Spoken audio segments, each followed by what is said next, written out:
¿Qué ocurre cuando un ovni deja de ser simplemente eso y se transforma en algo más turbio? Por definición, un ovni es un objeto volador no identificado, algo que no necesariamente es inteligente y mucho menos una nave extraterrestre. Pero cuando el testigo, además del ovni, dice ver seres no humanos con un aspecto que dejaría a muchas películas de terror de esa época como simples cuentos infantiles, el caso cambia de categoría. Ya que mencioné películas, en mi opinión estos seres que dice haber visto el testigo se parecen mucho a una mezcla entre el ser de Enemigo Mío de 1985 y la criatura clásica del monstruo de la Laguna Negra. En el episodio de hoy nos metemos en el caso de Sanfretta, tal vez uno de los incidentes más increíbles de la ufología italiana, porque no se apoya únicamente en su testimonio, sino también en el informe de los Carabinieri, en las huellas halladas en la zona y en otros testigos que podrían reforzar su relato. Viajantes, les doy la bienvenida.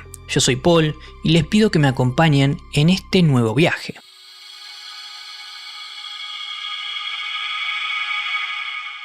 Podemos decir que en los años 70, el fenómeno alienígena estaba haciendo furor y no estaba limitado a Estados Unidos.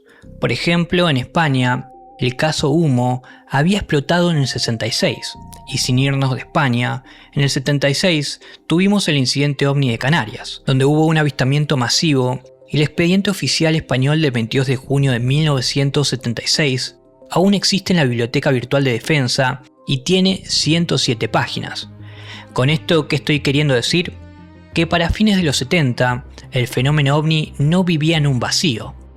Entonces, en mi opinión, había dos posibilidades: o el fenómeno se estaba incrementando en proporciones enormes, o muchas personas querían ver algo. No digo que querían inventar un caso para volverse famosas, que seguro que también hubo muchas. Me refiero más bien a que tal vez vieron algo que no podían explicar y que ya lo catalogaban como una nave de otro mundo. Necesitaba marcar ese contexto, ya que nuestro relato inicia ahí, en Europa. Para ser más preciso, en Italia, una noche de inicios de diciembre de 1978. Pier Fortunato Sanfretta trabajaba de vigilante nocturno para una empresa llamada Val Bisagno. Él había nacido en 1952. Estaba casado, tenía 2 hijos pequeños y vivía en la zona de Génova San Pierdarena. Para mí es importante no caricaturizar a los testigos. Debemos saber al menos de dónde viene y qué hace. Tenemos un hombre normal que, a grandes rasgos, su ocupación es patrullar propiedades aisladas. Llevaba el arma de servicio y también respondía ante una central. En esa noche distinta para Pierre, se dirigía hacia una villa conocida como Casa Nostra, en Marzano. Pero cerca de las 11:30 de la noche, su coche empezó a tener fallas. No solo de motor, también la radio que lo conectaba con la central. En ese momento divisó varias luces en el jardín de la propiedad. Aún no sabía qué eran, pero lo primero que se le vino a la mente eran ladrones. Recordemos que eran propiedades aisladas y no había mucho movimiento ahí. No prueba nada, pero nos suma un poco más de credibilidad a su relato. No es que pensó que había visto un ovni y se acercó. Nada de eso. Algo mucho más formal. Fue a hacer su trabajo y a detener a los supuestos ladrones que habían irrumpido en ese jardín. Con su arma en la mano, Pierre se acercó corriendo al lugar, pero lo que vio no se parecía en nada a un humano. Era una figura enorme. Su físico era imposible de encajar con una explicación racional. Regresó a su auto y se comunicó con la central para pedir ayuda. Y esto dejaría la frase más fuerte de este expediente. Sanfretta dijo: "No son humanos".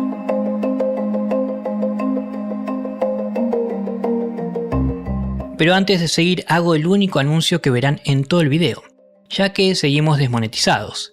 Quienes quieran apoyar este trabajo pueden hacerlo por Patreon, donde subo videos exclusivos sin censura todos los miércoles.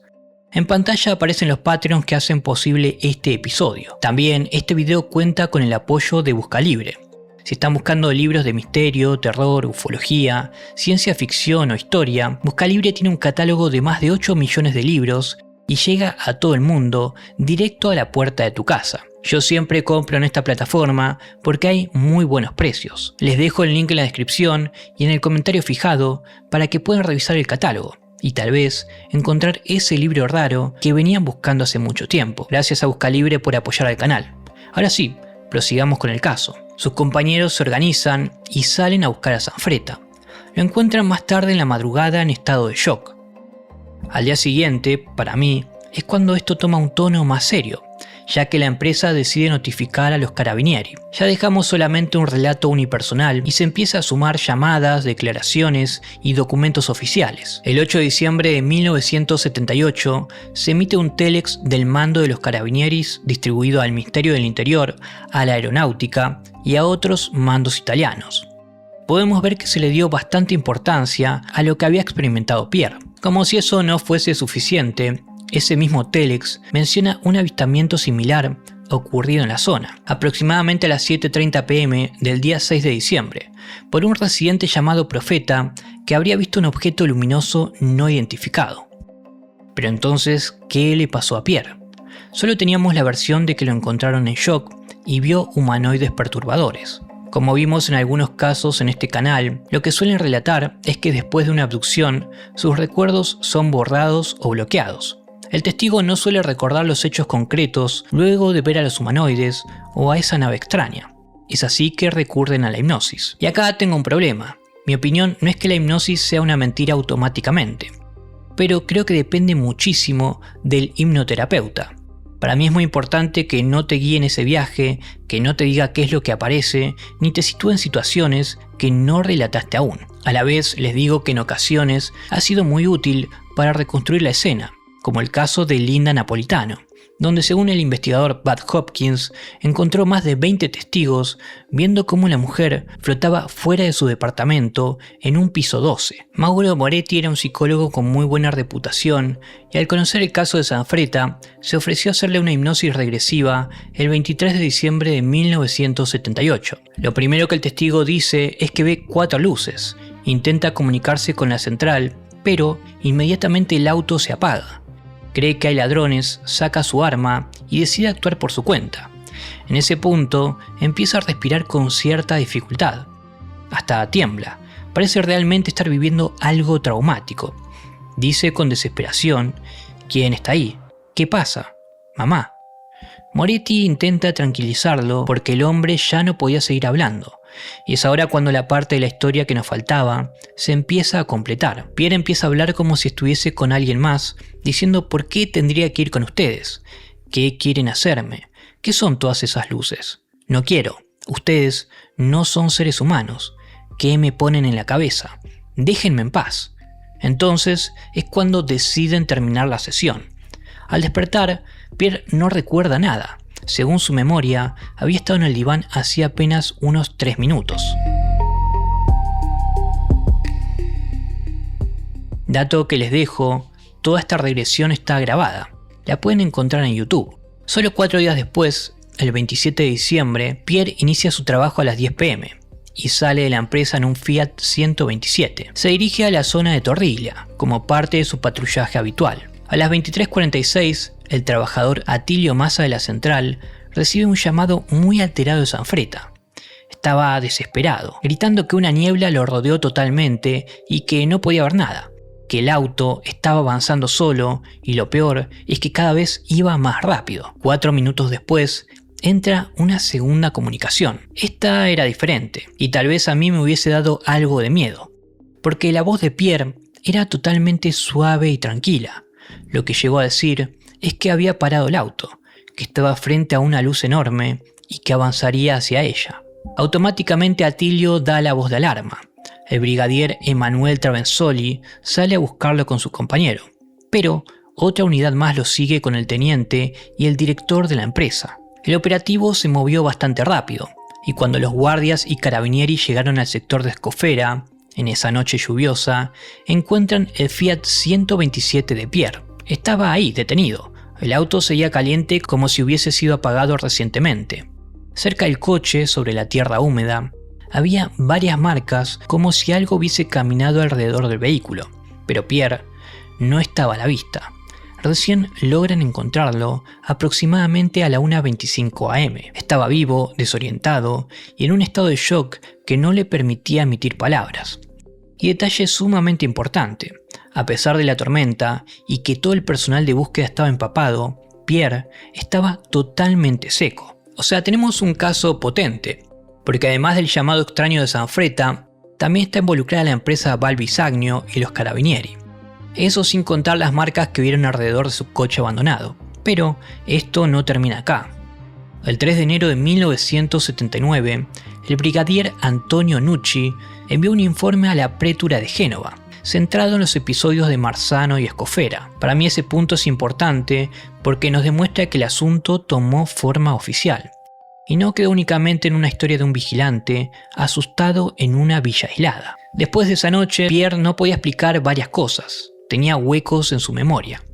Lo que recordaba era el lugar, las luces y de repente algo muy grande que se acercaba. Pero, por más que intentara reconstruir lo que sucedía después de eso, le era totalmente imposible. Y eso era algo que le molestaba, porque hasta sus compañeros empezaban a dudar de que hubiese inventado todo. Porque piensen que movilizó a muchas personas por su llamado de auxilio, pero cuando finalmente lo encuentran, dice que no recuerda nada. Así que no era solamente para saber qué es lo que había pasado.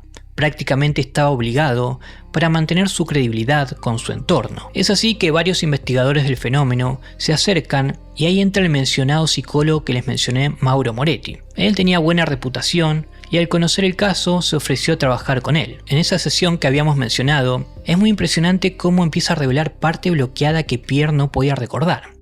Bajo regresión, el hombre vuelve a esa primera noche en Casa Nostra y empieza a escribir lo que, según él, ocurrió después de encontrarse con aquellas figuras en la propiedad. Ahí aparecen los seres que luego serían conocidos como Dargos.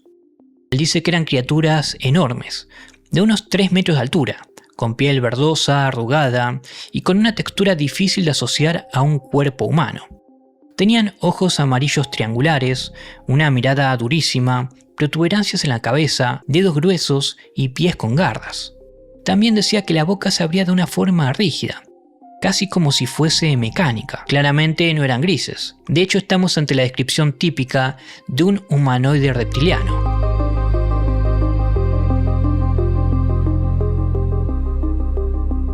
Pierre dice que esas criaturas lo llevaron al interior de una nave y ahí el caso se torna aún más extraño, porque dentro, ese lugar parecía mucho más grande de lo que el objeto mostraba desde afuera. Ese detalle de las dimensiones de la nave se repite en muchísimos casos de ovnis. Me deja pensando y tratando de armar hipótesis. ¿Cómo puede ser que veamos algo desde afuera, pero al entrar sea diferente?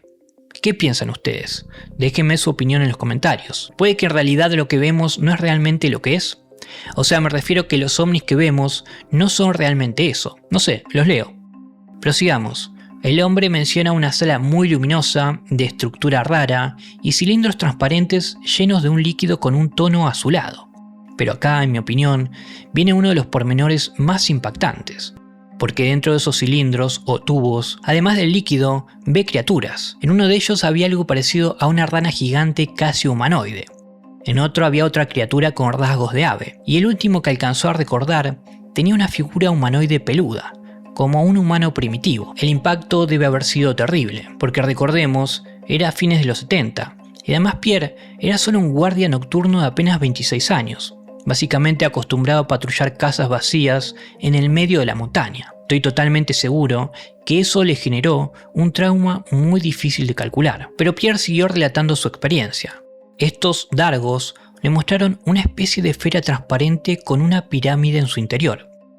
Esa pirámide de alguna forma debía funcionar como un mensaje entregado a la humanidad. Era algo que tenía que ser analizado por alguien capaz de entenderlo. Pero no se quedó solo ahí. De hecho, menciona el nombre de J. Allen Hynek, el astrónomo que había trabajado en el proyecto gubernamental para explicar fenómenos extraños llamado Proyecto Libro Azul. Pero Pierre nunca llegó a entregársela. Según él, el miedo pudo más. Él menciona que la escondió en las colinas de Génova, lejos de cualquiera que pudiera llegar a quitársela. Ese es un punto que me perturba bastante, porque supongamos que es cierto, entonces ese gran mensaje para la humanidad todavía está enterrado ahí, en algún lugar de las colinas de Génova. Igual debo mencionar que la causa por la que no entregó este objeto a Hynek no me cierra del todo. ¿Por qué tendría miedo de que la humanidad reciba ese mensaje? A partir de ese momento la vida de Sanfretta se fue desarmando. La exposición pública creció, los periodistas empezaron a buscarlo, la ufología italiana se volcó sobre su historia y su nombre quedó atado para siempre a esa noche de diciembre. Pero los episodios continuaron. El 30 de julio de 1979, Pierre desaparece una vez más durante su jornada laboral. A todo esto la empresa intentaba ayudarlo. De hecho, le habían cambiado el vehículo y hasta la zona de patrullaje para que no recordara aquella noche. Luego de buscarlo, lo encuentran esa misma noche cerca del monte Faye, lejos de su motocicleta y corriendo desorientado en plena oscuridad. Todo se volvía a repetir. No importaba la zona o el vehículo, algo lo seguía a Pierre a donde fuera.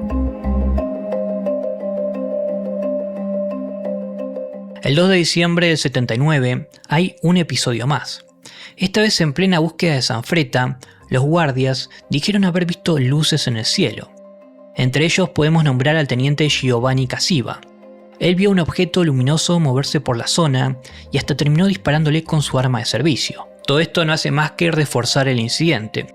Si bien ya teníamos más testigos que vieron las marcas extrañas alrededor del auto, ahora se sumaban guardias que vieron algo mucho más difícil de explicar que simples marcas en el lodo. Y el patrón se repite. Al poco tiempo, Pierre es encontrado nuevamente. En 1980 vuelve a suceder. Sanfretta es encontrado en estado de estupor, expuesto al frío, mientras un vecino de la zona declara haber visto una gran masa luminosa descender desde el cielo, poco antes del hallazgo. Para agosto de ese mismo año, la situación ya era tan grande que Pierre estaba bajo observación, acompañado por otros empleados. Aún así, vuelve a desaparecer durante un breve intervalo. Eso es lo que a mí me da más pánico, porque es algo que nadie, al menos humano, puede detener. En ese último caso, como mencioné, él estaba vigilado, no estaba solo en su casa, en un lugar remoto, y aún así desaparece. Eso ya es totalmente inexplicable. De todas formas, tengo que sumar que esto también le trajo consecuencias físicas. Pierre habló de vómitos, migrañas y zumbidos justo antes de las abducciones. Él narraba un desgaste brutal, su pelo había empezado a encanecer con rapidez, subió de peso y hasta sus compañeros mencionaban lo deteriorado que lo veían. Además, mientras su caso se hacía cada vez más famoso, su vida laboral se iba complicando aún más. Esta situación detonó cuando a Sanfretta le suspendieron la licencia para portar armas. Eso para alguien que patrullaba en las noches es prácticamente como quedarse sin trabajo. El precio que pagó por su experiencia que jamás pidió fue enorme. No había un aspecto de su vida que no hubiese empeorado. Viajantes, el caso ha sido presentado. Aún así quiero agregar un par de detalles por si se quedaron con ganas de saber más. Si tuviese que mencionar una figura que desarrolló un papel fundamental para que el caso sobreviviera al paso del tiempo, esa figura es sin dudas el periodista Rino Di Stefano. Él reunió documentos, entrevistas, reportes y grabaciones. Finalmente en 1984 publicó un libro dedicado a Sanfretta, que es el que están viendo en pantalla. Ese mismo año la RAI llevó la historia a la televisión, con una dramatización que terminó de instalar el caso en la cultura italiana.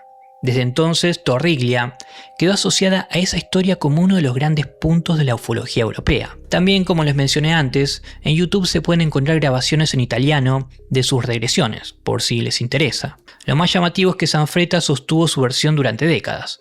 Ya de mayor, seguía diciendo que todo ocurrió como él contó. Y dato bastante aterrador, llegó a decir que aquella experiencia le había arruinado la vida. Eso marca un poco todo lo que fue para él. Estoy seguro que lejos de disfrutar la fama, él sufrió cada una de esas abducciones, o lo que hayan sido. Por lo que me niego a decir que fue un mentiroso y todo lo hizo por fama. Eso se lo dejo a los escépticos. Hasta acá llega mi parte en este capítulo. Me gustaría saber qué piensan ustedes. Les dejo un par de preguntas para romper el hielo y así abrir el debate. ¿Para vos lo que vivió Pierre fue real o todo inventado? ¿Qué parte del caso te parece la más fuerte? Hasta el próximo viaje.